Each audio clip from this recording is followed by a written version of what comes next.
ازيكم عاملين ايه اخوات وحبايبي؟ يا رب تكونوا بخير. النهارده بقى يا جماعه 7 يوم رمضان، كل سنه وانتم طيبين. حبيت اعمل اكله كده لسه ما عملتهاش بصراحه من اول يوم في رمضان، وقلت لازم الاكله دي جنبها طحينه. هقول لكم ازاي بحضر طبق الطحينه. ما يكون عندك طحينه خام وتكون انت اللي عاملاها في بيتك كمان، وتحضري طبق طحينه. بتجيب معلقه طحينه خام، بعد كده يا جماعه بتحطوا عليها ميه دافيه، لازم تفك كويس جدا، وعليها معلقتين دقيق، وقلب كويس جدا جدا جدا على قد ما تقدري. حطيت سنه خل، وحطيت سنة زيت، تمام. وحطيت بقى عليها كمون وفلفل اسود وشوية ملح، وكمان معلقة شطة صغيرة حسب الرغبة.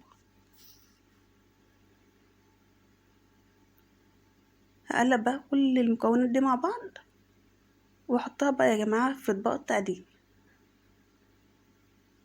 وطريقة يا جماعة الطحين الخام سهلة جدا جدا، وهتعملها في بيتك على طول، مش هتبطلي يا جماعة تعملوها، ومش هتشتروها من بره تاني بعد ما تسمعوا الفيديو ده. هحط لكم الرابط في صندوق الوصف، طريقة الطحين الخام، تمام. وقدمتها كده يا جماعة بألف هنا وشفا على قلوبكم، مع المكرونة والكبدة وكمان سلطة. اتفضلوا معانا بقى بألف هنا وشفا على قلوبكم، صوما مقبولا.